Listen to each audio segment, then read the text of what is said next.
like clean up after me. Got it. Understood. And then I'll make him laugh and stuff and bring him joy and have adventure for him. I have some adventures for you. Not too much drama. I'm not big on the drama, but I am big on adventure, experiences.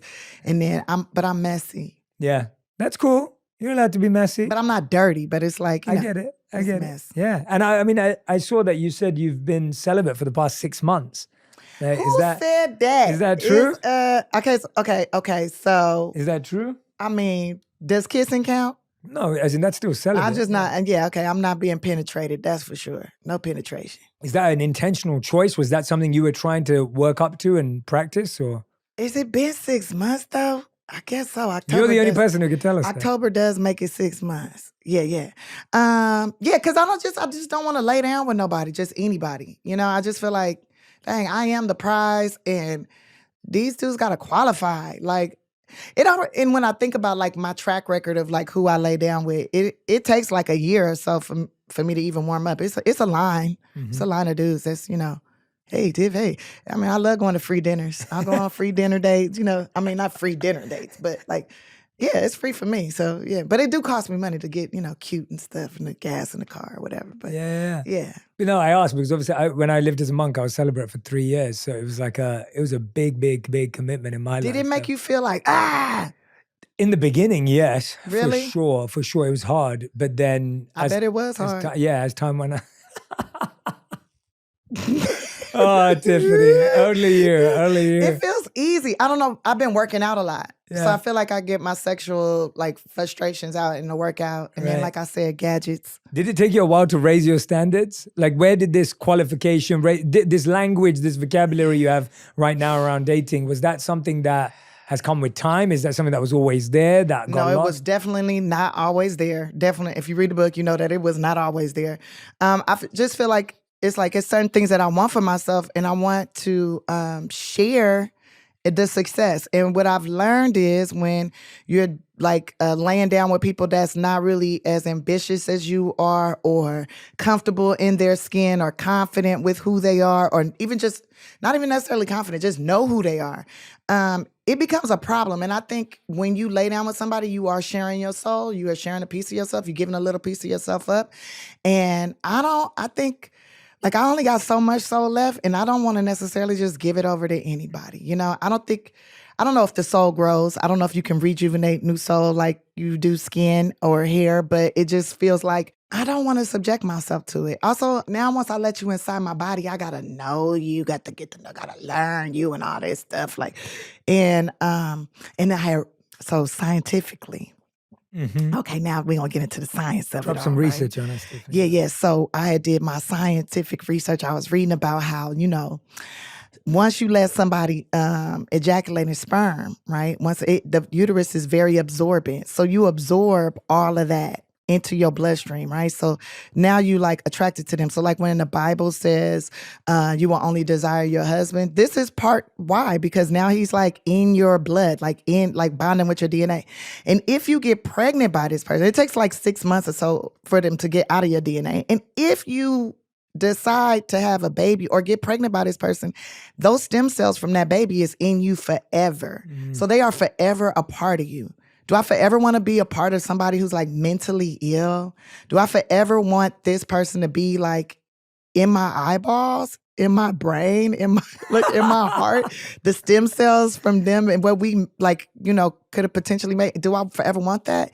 And then I think about hoes and why they be so crazy, and it's because it's too many personalities, too much in it. That's how I see it anyway. That's my science. That's science. When is the Tiffany Haddish sex ed masterclass coming out? Well, there's a short sex ed portion in the book. I think I would have been a great sex education teacher. That's what I'm thinking listening to you right now. Yeah, I think I would have been really good at that. I think we need to get a national program out. Yeah, because I noticed females that I know that are really emotional and going always the world is in an uproar.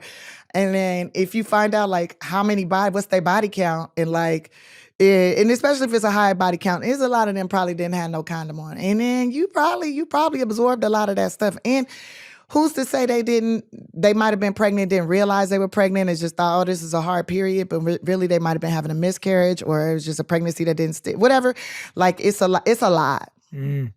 It sounds like this has obviously been something that, I know we're laughing, but at the same time, we're learning, like this has been something you've been learning about, thinking about, reflecting on, especially when you dive into your book, as we were talking about earlier, you make everything sound really funny and there's this expression of the feeling, but then there's the deep pain and the stress that comes from it. Were there particular romantic experiences that were hard for you to get over? Was a lot of our audience is struggling with breakups, is struggling with missing their exes, struggling with trying to move on and find the right person. What have you been through that you could share with those people that may help them? Yeah. Okay. So I'm gonna be real clear with you. The people that I was missing, I probably shouldn't have been missing. Right? Like the ones that like inflicted a lot of physical pain on me, the ones that inflicted emotional pain on me. I think I talked about one of them in this book. I know I talked about the ex in the other book. But this book, okay, so I had this homie lover friend for a long time. A long, long, long, long time. He's very disrespectful to me, very kind of messed up to me. But in my mind, we could get married. We had the most beautiful babies. He handsome. I'm pretty. Like, it would be so cool. He's smart and intellectual. I'm kind of smart, I think. Like, it would be fun. You We are have the smart. best conversations. Like, we have fun, but then he would treat me like crap, right? So, like, and I would subject myself to that man, and I would be, like, happy to be in his presence, but at the same time, when he's not around, I'll be hurting so bad, like, and fiending for him, kind of like, I don't know what it's like to do like hard drugs, but I'm imagining that's the hard drug right there. That D, like when you really like that could be the hard drug, and breaking myself from that. And that would be like, okay, what else do you love? What else do you care about? Put your energy into something else. I seen her like all online, like, oh, Tiffany's fiending for her, or she's still pining over this guy that she was dating. Like, that was fun. That relationship was fun. Only thing I miss about that relationship is the fun. Everything else was like, cool. But we had a lot of fun. And people I have fun with, I miss all of them. When I don't get to see them often, when I don't talk to them, I miss all of them, even if they were a bad influence. I miss them all. But I'm not like, oh God, I gotta have them, or talking mess about them. Like, no, I genuinely love that person, wish them the best. I'm busy doing this now. They're busy doing that now. Cool. But was there a particular, that homie lover friend who was like on and off for like almost 20 years? Oh, Wow, 20 years. yes, I can be loyal. I can be loyal with the homie lover friends. It's like, oh, we on, but we not in a relationship. Yeah. But in my mind, I Married. painted this. Yeah, we was married. I was cooking for him and doing all kind of stuff, like, make sure his telephone stayed on so I could talk to him. Stupid stuff. Stupid. Just dumb. Then I realized, okay, this isn't gonna go nowhere, so I'm gonna go with this guy that likes me, and then that don't pan out, because really I'm still fiending over this dude. Then, okay, that didn't work out. Then, no, I'm gonna get married. Somebody wanna marry me, I'm getting married. You don't wanna marry me? Somebody else gonna marry me. And then that didn't really pan out, because I didn't want to get small. I didn't want to be small. And then it was just like free for all, What you working with? What's up, baby? As long as you got a good credit score. What's your credit score? Because that means you're gonna be responsible with my heart. At least I think you are. I hope you are. And then, but now I got a whole criteria. What did you find that people that had a good credit score, did that have any correlation with? I feel like it had a lot to do with how they treat me. Good credit score, they're like more responsible. They show really? up on You time. saw that? I noticed that. Yeah, Wow. I saw that. Like, I would ask, like, hey, do you know your credit score? First of all, I think that's something you should know, because that's your grown-up report card. I just wanted to see how responsible they were. And most of them were very, like, I have yet to meet somebody with a pretty high credit score that wasn't, like, reliable. You didn't find that you met people who were arrogant or No, I didn't say, showboating? no, they might have been arrogant. Right. They might have been, like, showboating, but they were responsible. Mm-hmm. I want somebody to be responsible with my heart. Like, I got a big heart, right? Got a lot of love to give, and I'm very forgiving and all that, but like, don't abuse it. It's been abused enough. And I don't want to have to like attack you. I don't want to have to like be vicious with you. That's why, like, I would say the last like 5 relationships I've had, like, I really respect those dudes, because they were kind with my heart. They for the best, for what they could. They were good with my heart. They didn't like fuck it up where I'm just like, F men, bring on the pussies. I'm gay now. I think I'm still like 2 or 3 heartbreaks away from that. Right. I don't even think that's a thing though for me. I really think I'm a gay man, but that's neither here nor there. And what are your criteria now? You said that's a lot of information, I Tiffany. mean, I think I was a man in my past. Like you believe in past lives? Yeah, we were talking. I think we were messaging about this. Yeah. I think I was a man in my past life. Yeah. And I think I was a man that was kind of messed up. I think I was like, maybe I had a really big penis and I was a womanizer, and maybe I was bisexual. Maybe I hurt a lot of hearts. And I feel like in this life, God said, okay, you're going to suffer some, but you're going to win too. Yeah. And I think that's why I got endometriosis. Right. So I can really understand the pain of a woman and understand the value of the heart. My wife jokes with me that she thinks we were married in our past life, but she was the guy and I was the girl. So that's like the trade-off. Because I'm the romantic one. I'm the one writing her notes and messages, and I want to do all the grand gestures and stuff. And I'm the one interior designing our home and doing all of that stuff. And she does not care. No, she's like, let's get money and go on a trip. Let's have some fun. Let's go do an adventure. Yeah, I like adventure. I like adventure. But you were saying you have criteria now. What are the criteria to date Tiffany Haddish? Okay, so now that I'm older, I can't have that criteria of like, oh, he can't have no kids because we're older now. So I expect like if he has kids, cool, but they need to be like grown, 18 or over, because I don't want to deal like with baby mama drama. And I feel like, I like communicating like an adult. Also, he needs to have his own career or some sort of business. You know what I'm saying? He needs to have like an EIN number. I think that's really important. He needs to know how to run something. Because, I think men like to have control and power over women and want to run women and want to be the leader. Well, how's your business? Does your business run well? Or do you have long-term employees? Is that doing well? Like, because now if I'm going to give you access to me, I need to know that you know how to do that. Good credit score. Now, I will forgive if maybe your credit score fell off for a minute because you had to go to the doctor or something happened, whatever. Okay, I could forgive that. But then also I want you to be physically healthy and fit. So you better be on top of your health. Because I'm trying my best with mine and I don't want to be changing nobody's diapers that's grown. If you have pubic hairs, I don't think I should be changing your diaper. Yeah, I find that to be the biggest one. Like, I find so many people don't grow up till so much later in life. And I find so many of my friends are either with guys or girls or whoever it may be that feel young. Like they feel like they are the person's parent. Yeah. And they're their partner's parent. And I don't want that. They're cooking for them, cleaning for them, taking care of all of this stuff. It's bizarre to me that we're still living in that time. Yeah, I don't want to feel like I'm your parent. I don't want to feel like I'm your doctor. But if you got like a cold or something, or you feeling like you got a little back pain, I love to rub your back. And I come up with elixirs and stuff to make you feel better or whatever. Yeah, but you need to come already showing up pretty healthy. Yeah. Like, think of this like the military. What's in these elixirs? Oh, these elixirs. We got ginger, we got turmeric, we got the little vitamins and nutrients, Nice. Aloe vera, things from my garden. You grow some of this stuff? I grow this stuff. Wow. Yeah, I grow food. And also I need a guy that's not afraid to get a little dirty. Help me in the garden. Like, don't be afraid of bees and stuff because I got bees and I harvest honey. Do you have the full hazmat suit? Yeah, I got the whole suit, but I barely, I don't know why you call it hazmat suit. Yeah, what's it called? What is it? What's the name of it? Beekeeper suit. The beekeeper suit. The beekeeper suit. Yeah. Keep you from being stung. But I also, most of the time I sit out there with no suit on. I just sit and talk to them, listen to them, like sing to the bees. How many bees will you have on you at one time? I don't know. I'll be sitting there counting like, ooh, look, I got 100 bees. Like, No. they don't sit on me. Like, they be around me. Right. I be singing, telling them stories, telling jokes, maybe complaining.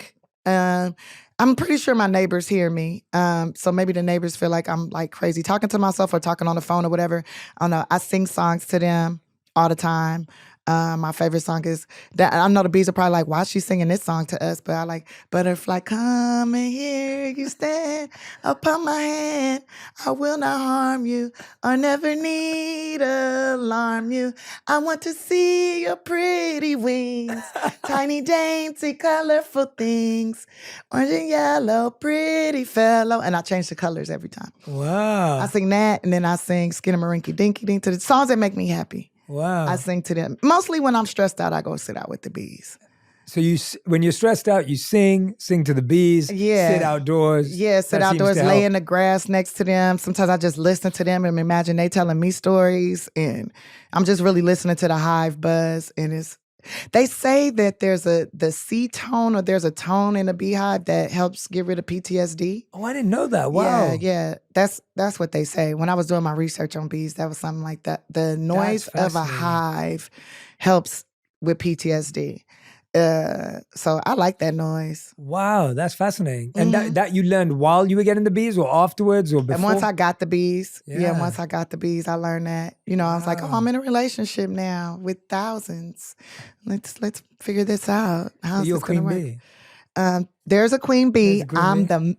I'm the master queen. Oh, bee. master Now, I'm the bee. friend of the bees. Okay. I feed them. I give them spirulina with some sugar water, or some chlorophyll with sugar water and stuff like You're that. really in touch with nature. Like nature seems to be. I love nature. That's where I can you can go sit in a tree, in the trees, but I do be in the trees sometimes. You can go sit near the trees or in the trees, and you could cry, and the trees are not gonna be like, what's wrong with you?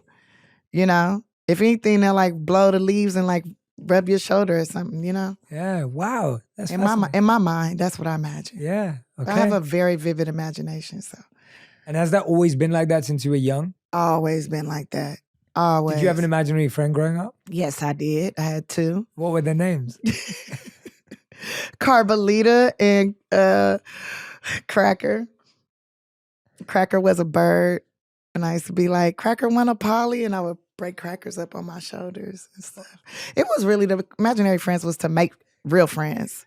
I mean, they're a coping mechanism for kids as well. For sure. Yeah, Coping huge. mechanism. I felt in my mind, they listened to everything I said.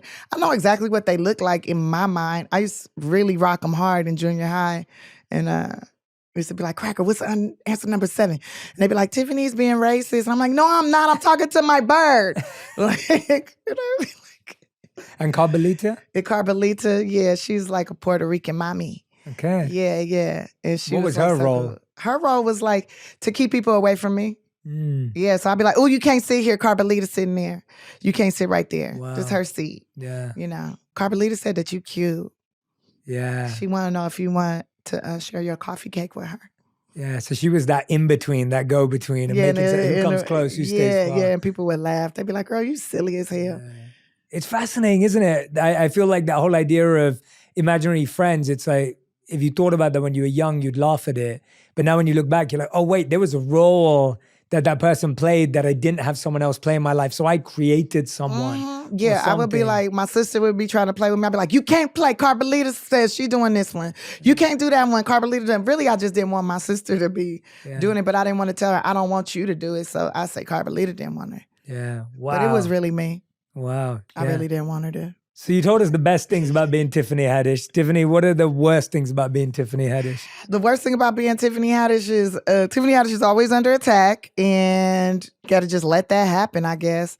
I guess that's just a part of being famous. But also I just feel like that's been my whole life. It's always somebody's been hating, somebody's talking mess, somebody. But at least back in the 1900s, people did it to your face. Or if they talk behind your back, if somebody told you they was talking behind your back, then you went up to approach them and say, you say this about me? They would either say yes or no.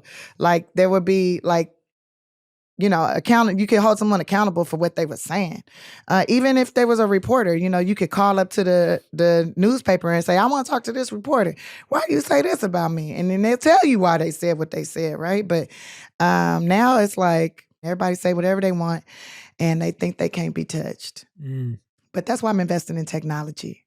You are? Yeah, allow me to be able to call them. Okay. Why you feel like this? What did I do to you? Did I sleep with your man and I don't know it? What's the issue with you? Why you putting out such mean words?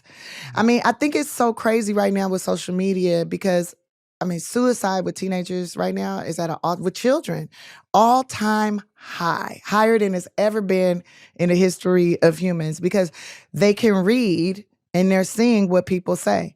Like I work with a lot of foster youth, and my kids, they be telling me they don't want me to be famous no more because they don't like what people saying about me, and it makes them cry. Wow. It hurts them. So while And I'm like, don't worry, it doesn't bother me. I'm used to it. That's normal. It's normal. If I didn't have people talking mess about me, then I wouldn't be doing good. I mean, do you believe in Jesus? If you believe in Jesus, everybody was talking mess about him too. And then look, and look what happened.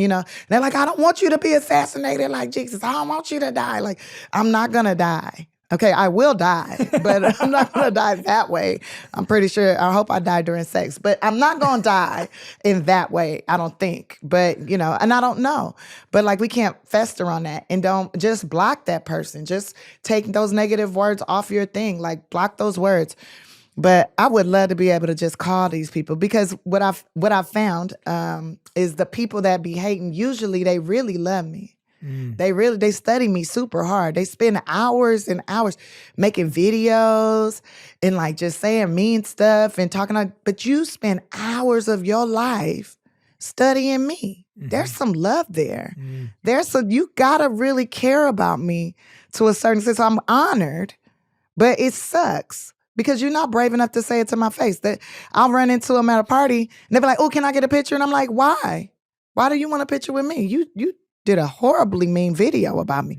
"Oh, you saw that? You saw..." "Yeah, I saw you put my name in the title." You don't think the algorithm is going to shoot me things that got my name in it? When Google first came out, Bling, all of them, when they first came out, what's the first thing you looked up? I looked up my name. And so the algorithm knows I care about me. So it's going to send me the stuff about me. So you will see. I see you. And I'm going to tell you to your face, because I'm not fake. I'm an actual human. And I wish it was the 1900s where you could slap somebody for talking shit. But now you can't even slap nobody no more. They want to sue you or whatever, like punks. So that's the worst part. That's the hard part, yeah, because I really yeah. want to fight, but I can't. Though it's not a battle worth fighting, right? Yeah. But on my period, I will use my fake little page, and I will chime in a little bit. Oh, is it? Take it back to the 19... There's a Finsta. Yeah, Finsta. That's what they call it, right? Yeah. A fake Insta. Yeah, fake. But Insta. it's not an Insta. It's a Twitter. Oh, it's a Twitter. Okay, so it's X. It's X. Yeah. Yeah. Sarah be going in. Okay. Yeah. How does that help? It feels good. It feels good? It's like a little release. And this is Sarah, kind of like Carmelita, who's like protecting Tiffany, or no? Sarah's my middle name. It's me.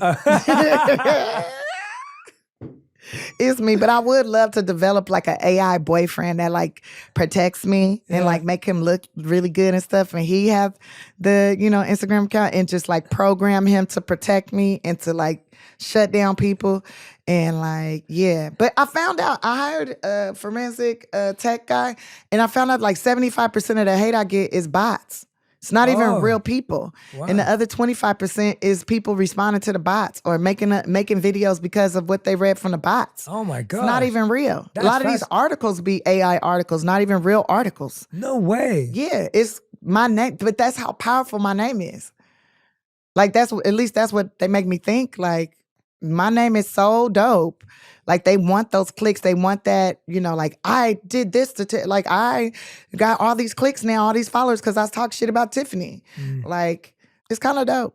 It's kind of dope. It's kind of dope. But key, like, hot words will bring in the bots. Yeah. Yeah. Wow. I'm learning a lot from you today. Yeah. There's you can like hire tech ed, sex ed. It's like, yeah, I'm multifaceted. I'm like a little onion. It's great. It's amazing. I love how curious your mind is. Like, I've already learned about bees. Like, it's fascinating. It's fascinating. I want to go backwards, Tiffany, because I feel like one of the things you do in this book is you really let us into some of the trauma, the challenges, the difficult experiences. And as I said to you before, what I find amazing about the way you communicate is that we feel what you've felt, even if we've not been there. Right. And I think the way you write in this book is really powerful. Like you said earlier, you said, I think I'm smart. You're smart because the way you express yourself lands and resonates, even if you just read one or two lines that just grab hold of you. And at the same time, you're making everyone laugh through the book too. But I want to kind of go backwards because you did have you had many different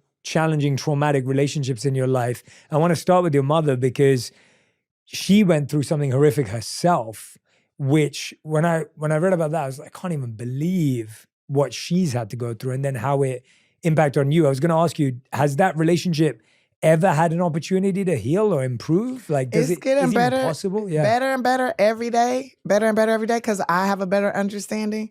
You know, I used to be really mad at her and really like upset with her. Like, just take your meds, just heal already, just be back to my mommy, my everything. You know, I always think about this time when like I love that woman.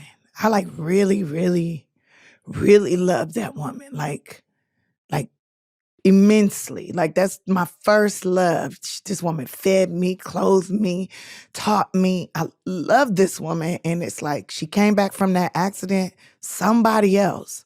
Not the woman that I love.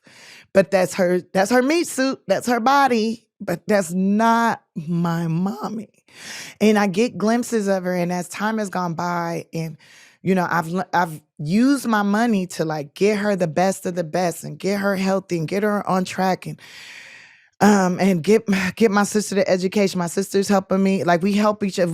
We are working as a team, right? And to see like the progress is like it's such a it's like, okay, where it's a money's the root of all evil, but if you know how to use it right, it's a tool. And if you know how to use it right, you can help like heal and get like glimpses of what was. And I remember when I was a little girl, I wanted to like just make her happy. That's all I wanted to do, make her happy.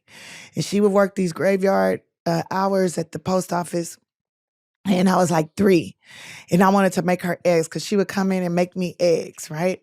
And I used to always try to cook for her. I'd pull all the pots and pans and everything out. Like, I'm going to cook for my mommy and I'm going to play music too. Like, you know, like waste all this food. I'll put oatmeal, Worcestershire sauce, Larry season sauce, all this stuff. And like, she'd be like, no, stop messing around with my stuff. And I get a spanking. This one particular day though, I was determined to make her some eggs. So I did everything I saw her do the day before. So I got the eggs out the refrigerator.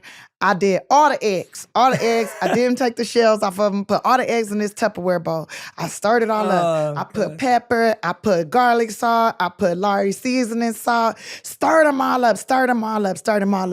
And then I turned on the fire on the stove and I just put the Tupperware container on top of the fire and I was stirring it. I was like, why is it not doing what it's supposed to do? And then it's like plastic, it's like smoking and it's burning.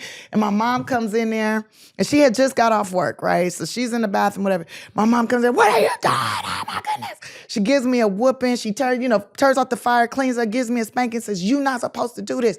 You don't touch the stove. You don't this. And I was just like, I'm trying to make you breakfast. And she stopped. And this is what I loved about my mommy. She's the best mommy. She was the best. What I loved about her, she stopped, right? And she was like, I'm going to teach you. If you're going to keep doing this, I got to teach you how to do this. So we cleaned the stove and everything together. She got some more eggs because I had did all the eggs. She got more eggs and stuff. We went to the grocery store. She said, this how you buy the eggs. This how you this how you that. We get home. She's like, okay, I'm going to show you how to make this. And she got another Tupperware bowl. She said, this is just for mixing, okay? And you use this and you do a dash like that. And I do the dash and I do the dash. And she did you this and the dash. And I did the dash and did another dash, right? And she's like stirring it up. She showed me how to stir it up. I stir it up. And she said, okay, now you see this skillet? There's a cast iron skillet. You put the eggs in here. Always in the cast iron. And then you have to have butter, Tiffany, so the eggs can slide. And then she should give me the butter. And then she let me scoop the butter and put the butter in there. And then she said, now you turn the fire on, but you don't turn it on super high. You turn it on medium because you don't want your eggs to burn, okay? And I'm like, okay. And so I turn it on medium. And then she's like, very good, very good. Now pour the eggs in there. And I pour it in. She said, pour it in slow. You don't got to pour it fast. Slow, pour it slow. And she said, now take your spoon and stir it. This is scrambled eggs. You're making scramble. I was like, scramble. I was so happy. So happy. Now I got my ass lit. I almost burned down the house. And now she's teaching me how to do it. And we did it and we ate the eggs together. And I just remember I was like in love with this woman for teaching me this. And then she's like, now you have to clean up. When you cook, you got to clean. So then we cleaned the dishes together. And then after that, I was her dishwasher. I always washed the dishes. dishes. Whenever she cooked, I was in there trying to cook with her. I mean, I was cutting up vegetables and stuff at 3 and 4 years old. Like, I was the sous chef. I was always like, I wanted to be her best friend, helper, everything. Like, and she taught me a lot. Like, I helped grocery shopping, all that. When my sisters was born, I'm changing diapers. I'm making bottles. I'm her best helper. I'm her everything. Like, I loved her. I still love her. But I miss that mommy. I miss that mommy. And I'm her helper now. But she liked to fight me. So we gotta be careful because I can't be showing up to work with a black eye.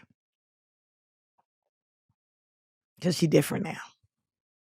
I miss that mommy though. I can't imagine how hard it is to know someone that intimately, that closely, and then they're not that person because of a horrific accident that she had. So it was totally out of her control. And now, not only do you have to get to know this new person, you miss this person that you just so beautifully described. When did you start even letting yourself process that grief? Because I can imagine it's just shock. Processing that grief, I mean, I don't know. I think when my grandma passed, who's my first best friend, who I still miss terribly, I think that's when I started really like, okay, like since she's been gone, it's been 2 years. I think it's been the hardest 2 years of my whole existence because that was my shield. That was my like protector. I could tell her all my dreams. Like, and she would be like, well, if you want to do that, you better figure this out. You better figure, like, she was like a good sounding board for me. And it's my first best friend. And some days I don't even know how I get out the bed because I miss her so much. But then also I don't want to let her down. And she installs so much like, no, don't give up. Don't be a quitter. Like, we're not quitters over here, so you can't quit. So figure it out. Even if you got to half-ass do it, get it done, figure it out. And so that's what I do. But I also had to like learn to like, I've been learning how to grieve. I've been learning how to sit in and like, some people tell me I shouldn't make jokes out of everything, but that's how I process. Yeah. And I think you use the same muscles, the muscles that you use to cry, same muscles you use to laugh. It hurts so much when you cry. I mean, sometimes I cry so hard I throw up, and it is like, even though I could use the abs, but it's like I don't want that. I'd rather have the abs from laughing so hard. So I'll get to a point where I'm like, oh, I miss my grandma, and I'll try to remember something. I'll click on something that's like in my brain, like I'm clicking on like opening files up, like in a library. Remember those index where you have to click on the index? I remember. And I'm like, okay, when we made a sweet potato pie. When we went to the fair together and left everybody behind. When we did, like, try to like click to the good memories, to the fun stuff. Even though there was a lot of hard stuff, but like, I mean, I still got her wigs. I'll be putting on her wigs sometimes, and like, I'm getting afraid because they starting to lose her scent, but you know, it's in the back of my memory. It's in there. But like, yeah, and I've been grieving my mom. I guess I've been grieving her my whole life, my whole like teens and 20s and 30s and all that, but not really focused on it so much as grieving because the flesh is still here, and I know she in there somewhere, and I could get sometimes like a little fix. She in there somewhere. That's when you I wish I had magical powers. I could just, mommy's back.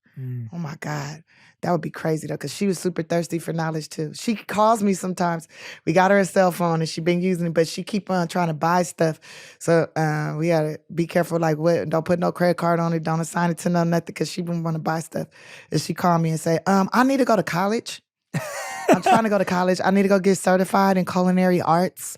I need to go get certified in dog grooming. I need to get certified in my Demo Deluxe program.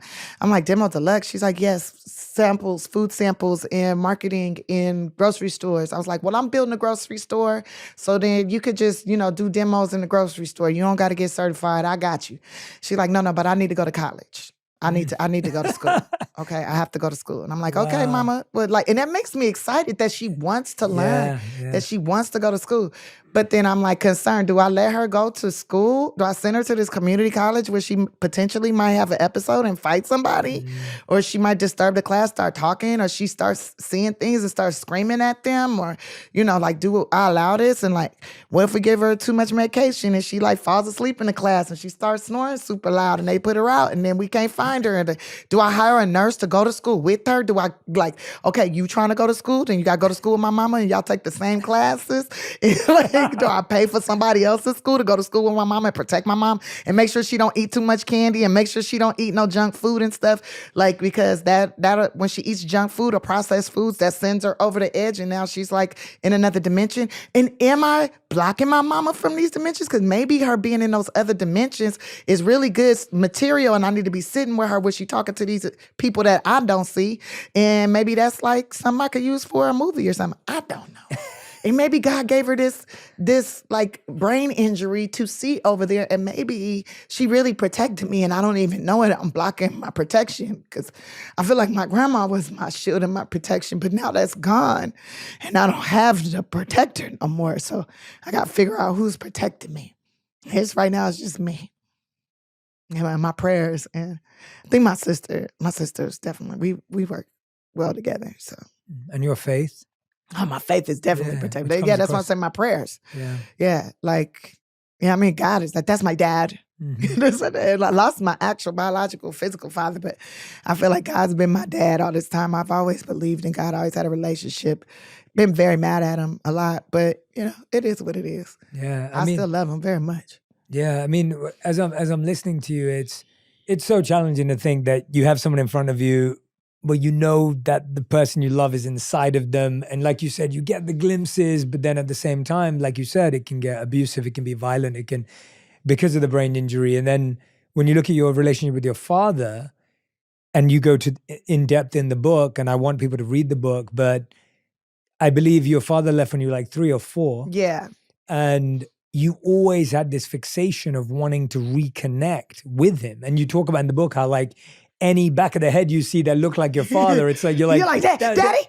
Is that my dad? Are you my dad? Like, that book, Are You My Mother? And like, are you my daddy? Are you my daddy? Like, so wanting a dad, I needed that. Like, I think if I would have had him, I might not be who I am today for sure. I wouldn't be who I am today, and that would be a tragedy. But maybe I wouldn't have slept with so many dudes. Maybe I wouldn't have been so like thirsty for attention, or maybe I would have learned how to live with the man and been a better wife and be a better girlfriend and understand men better. Like, but I think like everything happens the way it's supposed to, even though like I wish there was some male that was there that I felt safe with that could show me on a regular basis how to be around men and not like how I learned how to be around men, which was like I was a tomboy and I was like, oh yeah, I could do that too. Like, stupid.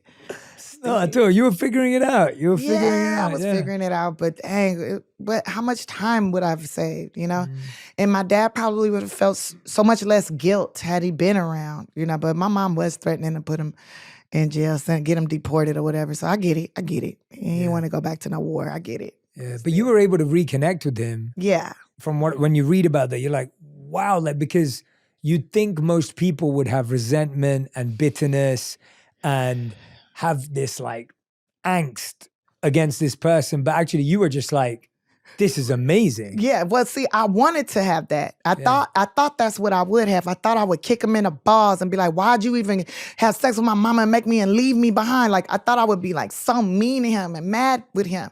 But that's not what my soul was feeling. My soul was feeling like, okay, this is our new adventure. This is amazing. Like, oh, he's way handsomer than mama said. He's actually way kinder than what she said. He's actually this, like everything that I was told was like the opposite. And then like everything my grandma told me was kind of like right on point, which I should have been listening to her. She was my best friend. I should have listened to her from the first.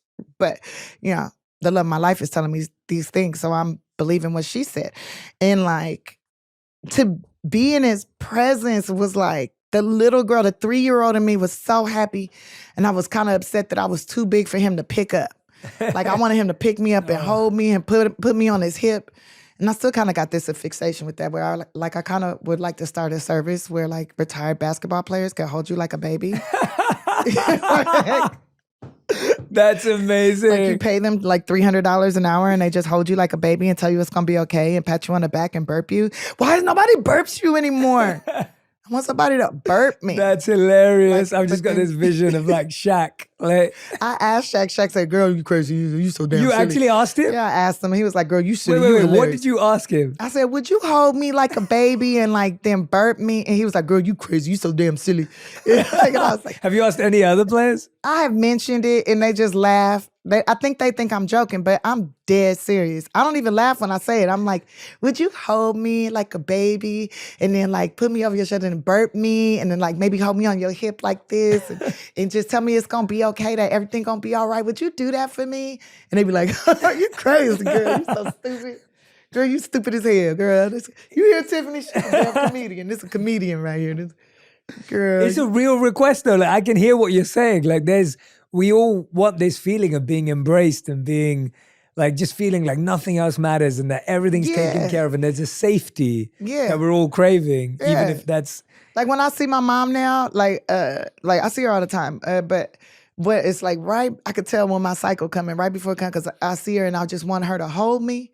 So I just hug her super tight. She be like, "Get off, okay, like, all right, that's enough." And I'm like, "No, mama, hold me." And she's like, "That's enough, that's enough." Clearly my love language is touch, right? Yeah. So then another time she was sitting on the couch in my house watching TV and she's just like, "This TV's so big." And I felt so proud of myself that she said my TV's so big. So then I sat down next to her and then I just tried to like crawl up in her lap. I tried to like get in her lap and she's like, "Girl, you too big. Get off of me. Get off of me." And I'm just like, I want her to hold me in her lap like she used to when I was a baby, when I was little. I used to sit in her lap and watch TV, lean on her like this. You know, we watch TV together. But I'm too big now. I'm too damn big. Walk me through that phone call with your dad when it comes out of nowhere. Because you're so much... how old are you when that call came through? 26, about to be 27. So we're talking about 3-4 to 26, 27. It's like, walk me through... Okay, so I talked to this man that's at some facility, said he knows my dad, whatever. He's going to give my dad the number and all this stuff. And I said, okay, cool. Then like days go by and then I get the call and he's like, "Hello, is this Tiffany?" And I'm like, I knew, like my whole soul knew instantly who he was. Like, it's like DNA, like recognition or something. Like the little girl in me lit up like if I was like laying on the couch sleeping. It was like, "Daddy?" Like, it was like, "Daddy, is that you?" And I was like, "Yes." He was like, "This is Thayet, your father." I'm like, "Daddy, where you been?" Like, where you been? "Are you sure you my dad? How you know? Wait, are you sure you my dad?" Like, and I was asking him questions about family members. He knew stuff that nobody else would know except like him and my mama would know. And I was like, "Where are you? When can I see you? I need to see you. I miss you. Where you been? Why you ain't come and get me?" Like, and I just wanted him to keep talking. That voice, man. I'm not very good at impersonating it, but I got like a lot of voicemails. I always ask him like, if I don't answer, please leave me a voice message. I got his voice messages and I be listening to him, make me feel better. Like, I miss him. And I was missing him. Like, I barely knew him and I was missing him, right? So like, I be loving people too much, I think. But I knew it was him immediately. I wanted to see him immediately. I set up a time for me to go and visit him, to drive up to Virginia. Went up to Virginia. And I went to see him as soon as I saw him. It was like my whole soul rejoiced. So happy. He's very handsome. I'm glad I met him like in that way instead of like in some nightclub or something, because I probably would have tried to hit on him or something. Like, I thought he was beautiful. And we just talked and I was just like, trying to crawl in his lap, but I'm bigger than him. Bigger than him. I was trying to get him to hold me. Trying to spend as much time with him as I could. And like, he was feeling a lot of guilt. He's like, "I should have been there for this. I should have been there for that." And I'm like, "Yeah, you should have, but you're here now. Like, we got this now." Like, and just getting to know him. And I was asking him all these questions. Like, "Is it true that I'm Jewish? My grandma always said this. Is this true?" He goes, "Yes, this is true. But this and this and this. And this is what happened. And I had to leave. And I had to this." And I'm just like, wow, like asking him so many questions. What was it like for you when you was a little boy? Did you use toilet in a hole? Did you use toilet in a toilet? Like, did you have, like, what did you have? And he was like, yeah, we had money. We had a toilet. I had Italian clothes. I had this. I learned German. I learned this language. I know this. I know that. It was like 8 languages. Like, I just was constantly like, I feel like I was interrogating him all the time. And then he came to California, and then I would take him to go see my mom, but then I would like snap at him and stuff because it would be this like, part of me that's like, damn, I'm doing all this shit for you. When you gonna do something for me? But like, then I had to check myself. Like, hey, he gave us life. Like, be nice. Like, but sometimes I would be mean, especially like, and he would get the business. If I drank, sometimes I would get like really like lit and remorseful. Yeah. Then I would call him and I'd just cuss him out. I just give him on. I'm like, I was a hoe because you wasn't there. I was this because you didn't show up. You didn't teach me how to do this. He did hear that. Yeah, he did hear it. He heard it from the drunk side of me. And were you funny when you were drunk like that, or no? That was like intense. No, I was in 10. I was sitting on the porch. I was like, I married this man. I shouldn't have married this man. I was like, yeah, I was at home drinking. The man, it's on my nerves. I'm like, what did I do? I ruined my life. Like, this isn't who I'm supposed to be with, but clearly I was supposed to be there because I needed to learn some things. And I learned a lot from that relationship. And I'm grateful for that relationship, but I would never go back. I remember sitting on the porch just crying to my daddy about how, like, I made all these bad decisions and bad choices because I didn't have my daddy to guide me. And I need my dad. I needed you. Like, and he's like, I will get the place with you don't have to be with them. I will get a place and you can have your own room and you can have your own this. And he never did do that. He never got to that level because he wasn't mentally all where he needed to be. Like and that man witnessed a war and then came here and witnessed a whole bunch of other horrible things that like I could only imagine. And then the guilt that he was feeling for like abandoning his country, abandoning his daughter, doing that, like, sure he's feeling super duper guilty. And he's learning how to grieve too. His mother died, his daddy died, his brothers are all dead. All he got is aunties, and they, if they were doing to him anything like what they do to me, and they probably did it to him more, I just, I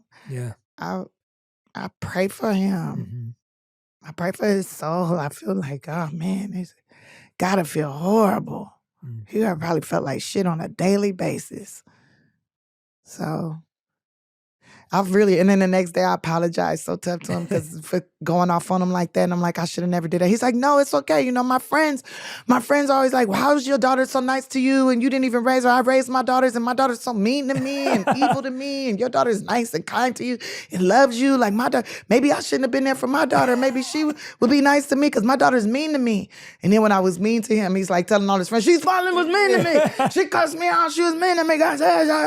Like he could fit in with his group of friends or whatever, but he's like, it's okay. You got to express yourself. You got to let that out. Express yourself. And I'm like, no, but it's wrong because I really do love you. I really do appreciate you giving me life, even though I hate this life a lot of days. Like a lot of days I hate even like, man, why couldn't I have just been a tree? Like, why could just stay in one place and watch the world change around me? Like, but then trees get abused too. So yeah, for sure. There's a great, I mean, trees live through a lot, and they've seen a lot, and they've been through a lot. And they live through a lot of abuse. Yeah, for sure. But there's so much in what you're saying that I think resonates so deeply with me. This curiosity and context around how our parents became who they were is so huge. Like to actually have context of how your dad became your dad, how your mom became your mom. This isn't a matter of whose fault is it. It's your fault. It's not that. It's let's understand people's stories. Yeah, so I don't feel like that it's your fault. Yeah, that it's not my fault. It's not your fault. You had these experiences. And I think I like to imagine that there's a contract that you signed with God before you got here that says, hey, this is the stuff you're going to go through so you can accomplish these things. And maybe their job was just to make me. Maybe their job was to, be in certain people's lives and find this thing and then activate this person for that and activate this person for this. Maybe that was their job. Maybe that's the contract they signed. And I hope my mom has like a whole bunch more stuff to do. and lives a lot longer. And I hope I do get her into college and like she doesn't fight the teachers or anything like that. Like, I hope that it turns out great and she does get her certification in culinary arts and she's able to cook and do whatever it is that she wants to do. Yeah. Like whatever her dream is, I want her to have her dream. And I would love to facilitate it, but also I want to protect the safety of others at the same time, and the mental sanity of others. Because You have to set up a private school. yeah, maybe it's set up a private. Maybe I have professors come to teach her, but she wants to go. Yeah. She wants to school. attend. Yeah, I get it. So maybe I set it up like hire some actors and some teachers. And, like she's at school, you at school, and then maybe they are psychologists. Like maybe she's work study, maybe she's a study, maybe it's a study program where there's all therapists in the room, but they study in culinary arts and they seeing how someone with this type of damage in their brain operates in this type of environment. You know what? I should make some money off of that. And that could contribute to the generational wealth I'm trying to create for this family. Did you always, honestly, Tiffany, I think when people read this book, they're going to laugh as I'm laughing right now, and they're also going to feel, and I'm not just saying this as flattery, and I'm not just saying it because you're here. I really do mean this.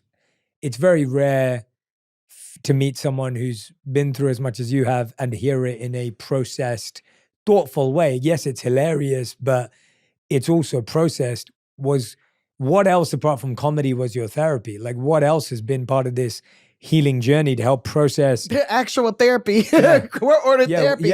Yeah. I was like ordered by the courts to go to therapy eventually, and like that helped a lot. And some therapists were really good and some were like horrible. And I felt like I was like sitting in a therapist's office just doing stand up for them because they're giggling and laughing and stuff. And I'm like, wait, heal me, like get the pain away, like get me where I can like function. And they would make suggestions, and those suggestions actually like did make a difference. That one therapist that said like, get back to doing stand up as a hobby, just do it as a hobby. And that turned into a full blown living. And I appreciate her for saying that. But like actual therapy, actually reading books, like actually like reading different books about like self-care, like self-care stuff. And maybe there'd be like, you read this 300-page book and it'd be like one thing in it that I could take with me. Louise Hayes, I love me some Louise Hayes. That lady, if she was still alive, I remember when she died, I cried for her. If she was still alive, I kiss her right on her third eye and say, thank you. Kiss her right on her third eye. Amazing. Yeah, because that, like her like mantras, the You Can Heal Your Body book, like, even though I don't know if those mantras really help, I do them anyways, just distract my mind from whatever that's going on. I don't think the one for endometriosis works. I think we gotta rewrite that one. But I mean, just those things, like the self-care, being self-aware, like, and it's a process. Look, I've been drinking since I was 21 years old, on and off. I would go years without drinking, drink, no drink, whatever. Not really my bag, have my incidents. And I'm just like, you know what? I ain't gonna be drinking no more. I'm cool. And that was 5 months ago, by the way. Congratulations, yeah. Not 6 months, but we can roll with 6. Oh. Fuck it. It'll be 6 months. It'll be 6 years. It'll be probably 16 years from now. Like, and I'll have like a big old mocktail company. And I found this non-alcoholic rosé that is bomb. Okay, what is it? It's bomb. I can't even tell you the name because they need to pay me. I don't spend so much money on the because like when I would go to parties, I always bring whatever I like to drink to the party. Yeah. I just went to MGK's party, his birthday party, and I brought the non-alcoholic rosé. People like, oh, you drinking? Oh, you drink? What is that? What you drinking? I'm like, non-alcoholic rosé. You want to try something? Like, oh, this is good. I was like, yep. And my body's not going to hurt tomorrow. Yours will. Nice. It was like so good. Oh my God. Well, drop the name here. They're going to come find you. I don't know. I feel like they won't. They won't. I feel like they won't. They won't. I feel like they gotta come find. They know. They know. They in Whole Foods. Okay, they're in Whole Foods. All right. You're dropping the little clues, the little breadcrumbs. They in Whole Foods, and it's a rosé, and it's an animal on the cup. I love it. All the hints are dropped. All the hints are dropped. I also like this non-alcoholic vodka too. even though I just imagine that it's rubbing alcohol though. That's what it kind of tastes like, but it doesn't Tastes get like you what? rubbing alcohol. Oh, It tastes okay, like yeah. alcohol. It's Yeah. alcohol. It is alcohol. It's but not alcohol. It's not alcohol. Yeah. It's not But alcoholic. it tastes. But that's good though. No, it tastes exactly how you want it to taste. Blech. Oh, you don't like? Okay, all right. Yeah, I never really liked the taste of vodka, but you put a little flavor, a little sugar in it, like drop a Jolly Rancher in there, you know what I'm saying? Or put some lemons, make it alkaline. That's what I would tell myself. Got it. But it takes the pain away. It would take the pain away from me. And now you don't use that to take the pain away. So So you just sit in the pain, which you ain't got to process it. with your father, I felt like ultimately his guilt and shame kind of made you feel like you lost him again, because that was so heavy for him that he kind of distanced himself. Yeah, he distanced right? himself from me. I think he knew he was sick and that he didn't want me to see him like that. And he didn't want to have to depend on me because he knew I would take care of him. Like he knew I would. He never wanted money. He never, like you talk about how like he didn't want money from you. He didn't want to be a part of your fame. It wasn't that. Nah, and I would still like quietly pay the light bill, send groceries to his house, and say he'd be like, "Don't do that." I got like he wanted to take care of me, but he wasn't capable of taking care of me. He was sick, and I think he didn't want me to know that or have anything to do. Like, I think he felt like this was his punishment or whatever for whatever. Wow. But he left like a whole like memorandum, like what I need to do, how I need to do it, and I did it all. Like I'm obedient when it comes to my parents. At least I try to be. I definitely am obedient. Did you end up organizing the funeral and attending, or he didn't want no funeral? Oh wow, okay. But he didn't want that. He didn't want me spending any money on him because he felt like he didn't spend nothing on me. But I did. But he did want to be buried with his mother. So and it's against the tradition to cremate. He did not like. He's like, they're gonna be mad at you, but I don't want you spending all the money to take me back. Like, go ahead and cremate me, take me, and put me with my mom. And I told him, well, if I cremate you, I'm gonna put half of you with your mama and half of you in my garden, because you never really fed me anyway, so you have to grow me some food. And I did that, and then I just read this thing like last year that if you have a cemetery in your backyard, your property tax free. If you got family members like buried in your backyard, I was like, I wonder if ashes count, because this property tax is killing me. Wow, how do you come across all this interesting I'm always digging for information, especially when it comes to my money and my health. Like, so, yeah, I was just looking for tax breaks. Also, I saw that, Trump buried, his peoples on the golf course, and then now they don't have to pay no tax over there. I think I did see that, yeah. Yeah, so I was like, oh, what can I do here in South Central LA? I'm like, babe, my daddy's over here near the collard greens. He buy the chili peppers and the mints. Let us know if that goes through. Let us know if you figure out. They told me no. You already asked. I already went to the city and tried it. I was like, look, my father's in the backyard. They was like, no, you need to exhume the body. I was like, well, it's ashes. I can't really. I'm sure the plants done ate him up 2 years ago. That was back in 2017, so I'm pretty sure he's gone. But yeah, you were talking about taking care of your money and your health. You were saying there was one point in time where you had like a billboard up for your show, but then you still had like a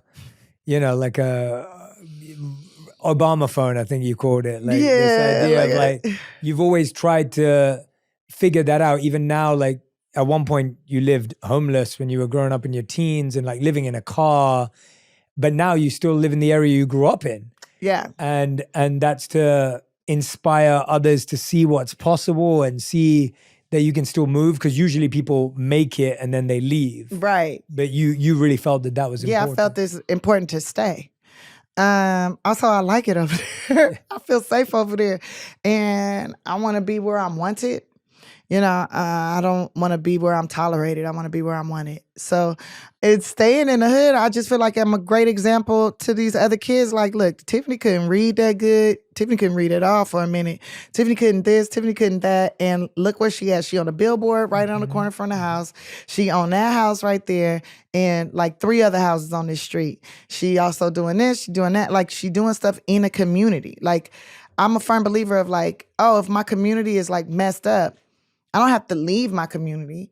I can stay right here and I can make it better. Now, if I was the gang member, maybe it'd be more difficult, but maybe I could be influencing the other people in the gang to like, okay, we're going to do this now. This is what the gang's going to do now. This is what we doing now. Now you the manager, you the security, you the this, like you got to buy a house now. You have to buy a house now. It's funny when somebody buys a house, how their like perspective changes on what type of activities they participate in. Oh, interesting. Yeah, like that's what I've noticed anyways from like my hood friends, like people in the community, like what they was all about fighting, all about this, all about, but as soon as they bought a house, they like, oh no, I can't be doing all that. I gotta cut my grass. I gotta do this. I need to make my mortgage. I need to do this. Like, I gotta go to work. I gotta do this. Like, it kind of changes the activity that you participate in. Like, you might still be a thug and still be a gangster, but I gotta go get my money. I don't have time to be fighting you. I don't have time to be like potentially killing you and losing my house, even though the house could help me post bail. Like, I always be telling them, like, I can't imagine you saying, this is my block, but you on Section 8. You don't own nothing on this block. Like, you own nothing on this block, but this is your block. No, this block belongs to the Herreras, the Zazinskis, this block belongs to everybody that owns land over here. You don't own nothing. You actually paying $12 a month in rent and selling dope. Like, you a rental storefront. Like, you don't own nothing over here. Who in your crew owns something? Like, to me, that's more like, okay, this is our block. Like, do your granny pass? Your granny don't even, y'all sold it and still rent. Like, nobody owns anything on this block. Wow. But you saying it's your block. It ain't your block, bruh. You can't even inherit anything over here. So you look like an idiot. You protecting all their stuff and you're not even really protecting it. You running it into the ground. Like, how you expect anybody to really respect you? You don't even own anything. Like, would you own this old-ass Oldsmobile with them rims? You own the rims? Oh, no, you renting those rims. You don't even own the rims. Like, yeah, life is temporary, but you got 4 kids. They need to have something to inherit. What are they going to inherit from you? Those rims? You could do better, bruh. Do better. Do you see people, do you feel that you see things changing and people changing and that even if it's slow and patient? Yeah, it's slowly changing, but also the demographic is changing too. So like, but they thought they was going to be in that Section 8 for I don't know how long they thought they was going to be in it. Now the landlord's like, oh no, I don't no longer want it to be Section 8, so you're going to have to pay the $4,000 a month for rent or you're going to have to move. And now they in Section 8 out in Lancaster, Palmdale, Hemet. So now I barely even see them anymore, if at all. And they like, hey, I bought the house. I bought, like, people buying their stuff. They're like, I had to go way out of LA to buy it, but I own something now. Like, and this is going better for me. This is going better for me. So that I see changes in like the people that I grew up with, and I'm really happy for them. Yeah, that's beautiful. Really happy for them. I mean, it's incredible that you've been able to, make home in the community. And you talk about it as your community. It's a place where you feel safe, you feel comfortable. And then we be looking out for each other. And the Asian lady across the street be like, I saw the man in the car with the camera. I called the police. Like, thank you. The dude next door, he's a retired police officer. He be shooing people off and stuff. That's amazing. Like, everybody says, you should be behind a gate. You should be behind a gate. I'm like, but behind this door is guns. Like, they don't want that smoke.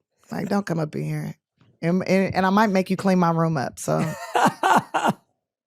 It's amazing. Good luck finding anything of any value in there. It's amazing.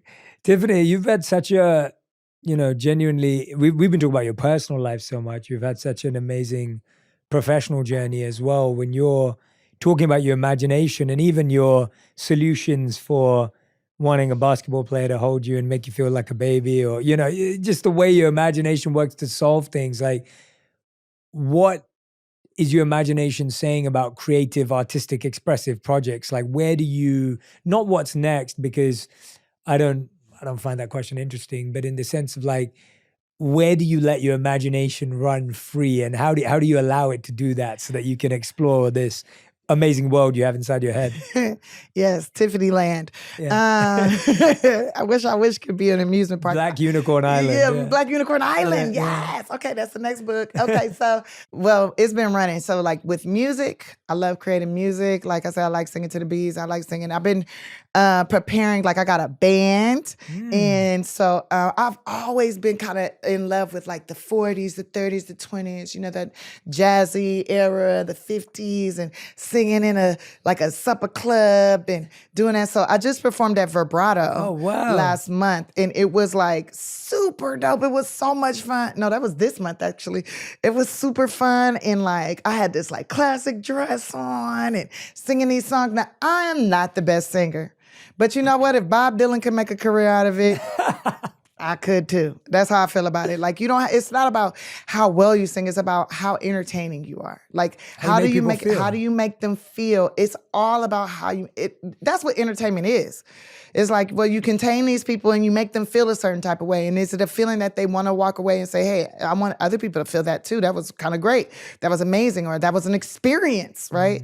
So like, I'm very like about that. So I'm singing like old songs from the 30s and 20s and 40s and 50s. And then some of my original songs that I've made. And I've been working with like Diane Warren, writing some really dope songs to like empower women, empower people anyways. And then like a really cool breakup song. It's like my favorite. I want you, but I want you gone. I need you, but I need you out of my life. I fucking love it. That's so good. And then like all the movies I want to make, right? So like somebody was asking, like, you said you want to make 80 movies by the time you're 50. You got a long way to go. And I'm like, I didn't say I want to be in all those movies. I want to create an opportunity for other people to tell their stories, and I'm just producing on it. I'm being a part of the creation process. Like, we still haven't shot the FloJo movie. Got to get that script right. Like, and I could just imagine how dope that's going to be. The nails, the hair, me running off fast, my body like, you know, and hey, if I'm too old, okay, I'm too old. Give someone else the opportunity. Or AI is coming in real good. But tell that love story between her and her husband. And then I want to see the Etta James story. I want to see that.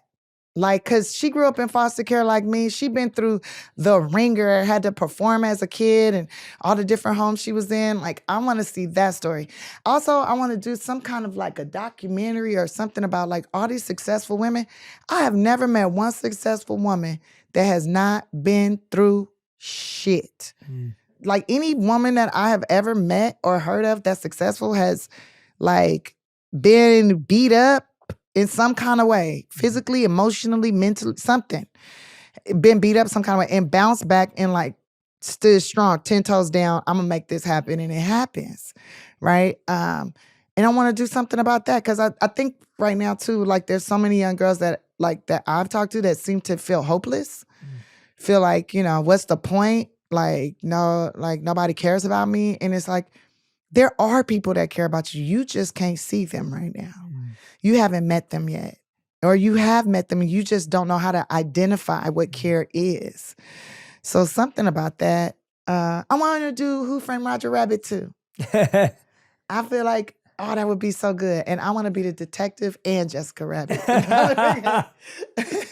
Maybe I'll be Rebecca Rabbit, Jessica's sister, who marries Roger's brother. I don't know. But like, I want to see that. Because that was a really good movie that was based off of some true stuff that happened in Los Angeles. That's why we have freeways now. Because of that judge that was in that movie, that's a real judge. So I would love to like do something with that.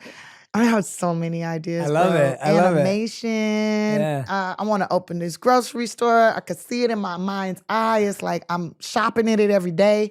I know that's going to happen. And create some like really awesome human beings.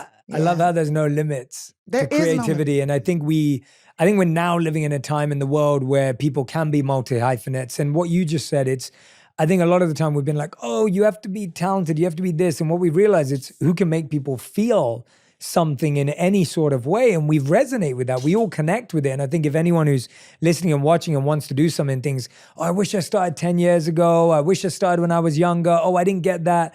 You know, I didn't have parents who were supporting it. It's almost like it doesn't matter. Like, it doesn't matter. We're living at the a time KFC dude started at what, 65, 70 years old? So, yeah. He was old. And that thing is all over the world. KFC's all over the world. Kentucky Fried Chicken, every single country. Like and they had enough competition too, like McDonald's and Wendy's and whatever competition. It's all over the world. Now, he might not have lived long enough to see it be all over the world, but hey, he started something. He's a visionary. And I feel like that's what I am at the end of the day. I'm a visionary and I'm an administrator of joy.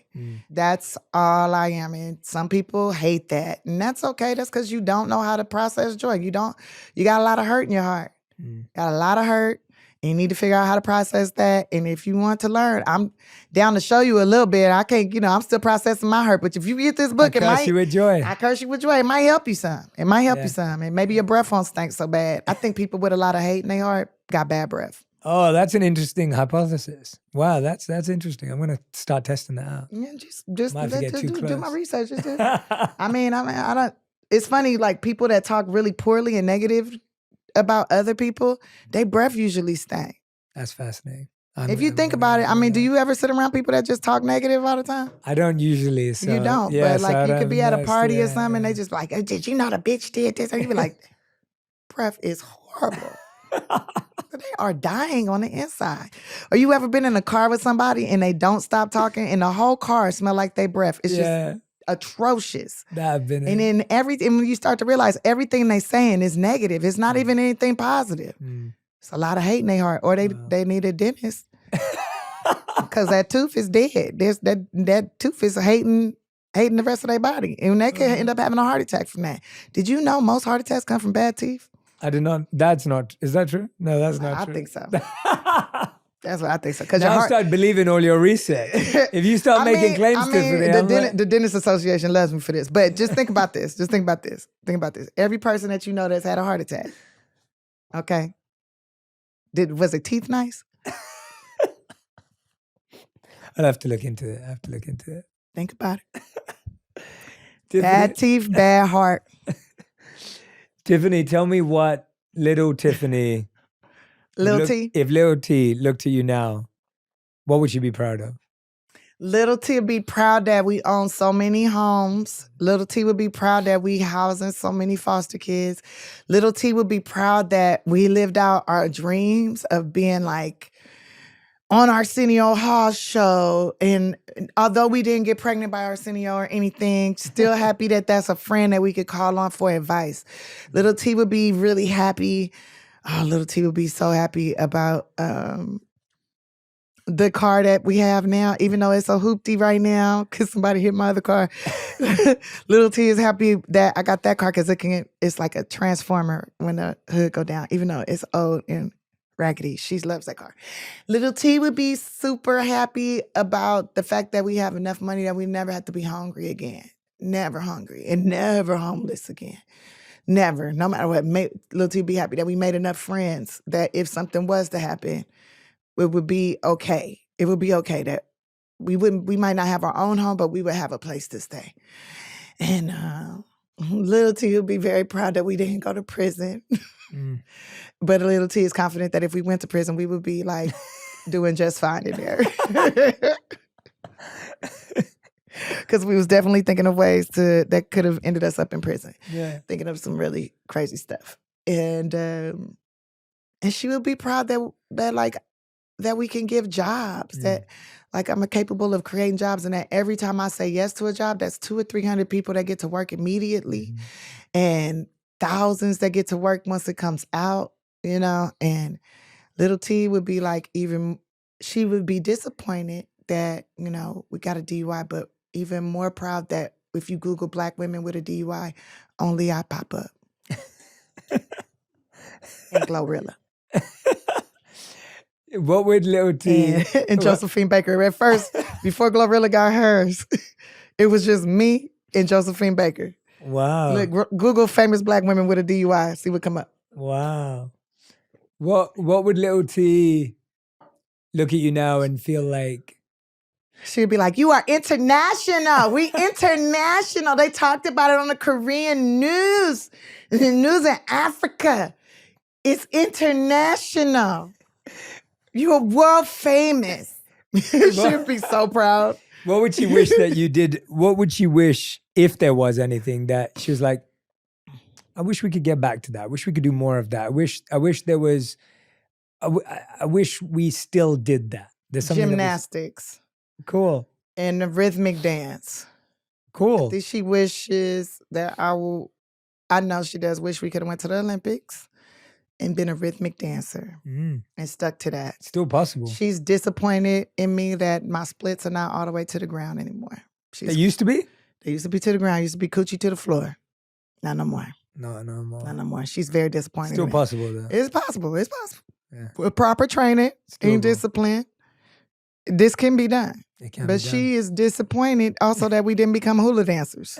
It's supposed to be a hula dancer. She's disappointed in that too. But other than that, and then that's possible. I took a few classes. I know how to work them hips. I'm just not a professional hula dancer. Just not. But we could create a movie where I end up being a hula dancer. Everything is possible. Also, she's a little disappointed that we're not working in a Snicker factory or know how to make pantyhose from scratch. I'm supposed to know how to make pantyhose by now, but I don't. I love it. But I could sew some, but I don't know how to weave them and fix a run. I'm supposed to know how to fix a run in the stocking. I know how to put the nail polish on there and stop the run.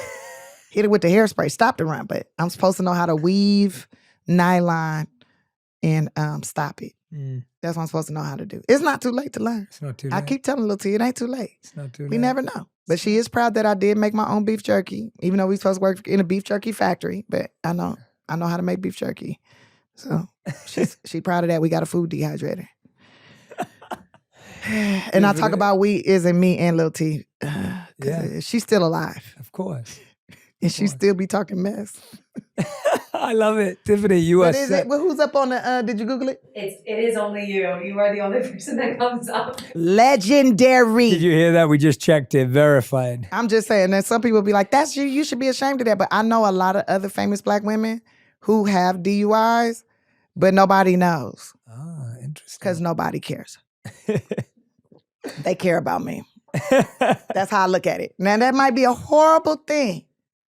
It might be horrible. It might be horrible for me to think that way. But I did my community service, and I'm helping out in all these different places, and I've made new friends because of it. And I might be going on dinner dates with this police now because of it.